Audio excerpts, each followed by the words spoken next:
ধন্যবাদ আজাদ ভাইকে, রওশন আজাদ ভাইকে তার সুন্দর এবং সাবলীল কথা বলার জন্য। এখন আমরা একটা অনুষ্ঠান আছে আমাদের, কবিতা, যারা কবি আছেন তারা কবিতা পাঠ করবেন, তাদের স্বরচিত কবিতা। এরপরে আমাদের বৈশাখের একাল এবং সেকাল এই ব্যাপারে উন্মুক্ত একটা অনুষ্ঠান আছে, আমরা 1 মিনিট 2 মিনিট সবাই শেয়ার করব। এখন আমরা কবিদের যে নিয়মিত কবিতা পাঠ করেন সেই কবিদের কবিতা নিয়ে এখন আসছেন। প্রথমে আমাদের ধূমকেতু সাংস্কৃতিক একাডেমিতে যিনি প্রথমে কবিতা নিয়ে আসেন, আমাদের সকলের শ্রদ্ধাভাজন ব্যক্তিত্ব জনাব শেখ আব্দুল সামাদ ভাই। আমি সামাদ ভাইকে তার আজকের বৈশাখীর যে কবিতা না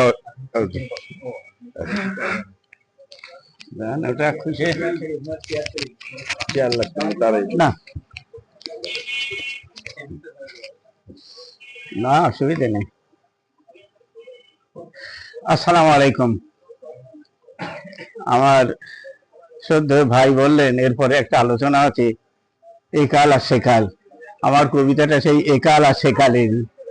কবিতার নাম হচ্ছে বর্ষবরণ।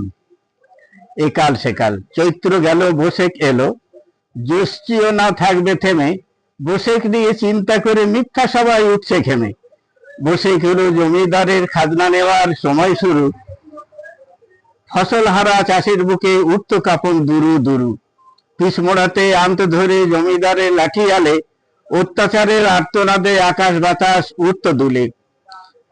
নাইকো টাকা জমি ছাড়ো, আরো কটা দৌড়া মারো, জমিদারের খাজনা বাকি হবে না কো রেহাই কারো। কাগজ আনো, কালি আনো, নায়েব মশাই উঠত বলে, টিপসইতে চাষির জমি পেল জমিদারের নামে চলে। ও চাষির জমি গেল জমিদারের নামে চলে। বসে কাশে ব্যবসাদারে নতুন খাতা সঙ্গে নিয়ে, সন বছরের বাকি আদায় সেই খাতাতে উঠবে গিয়ে। দাদার ঘরে গণেশ পূজা, মিয়ার ঘরে মিলাদ দোয়া, সারা বিকেল চলবে সেটা মন্ডা মিঠাই খাওয়া দাওয়া। বটের ছায়ে নদীর ধারে হেতা হতা বসবে মেলা, হাঁড়ি কড়াই খেলনা পুতুল হরেক রকম জমবে খেলা। ঈশান কোণে কালো মেঘে আকাশটারে দেবে ঢেকে, দমকা হাওয়ায় বিজলি চমক উঠবে সে তার থেকে থেকে।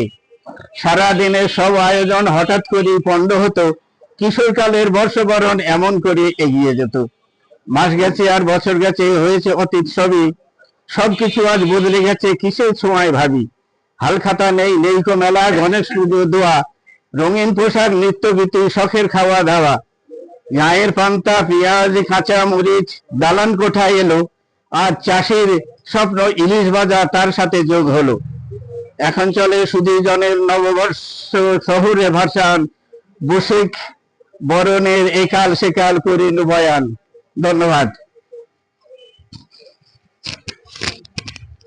ধন্যবাদ সামাদ ভাইকে।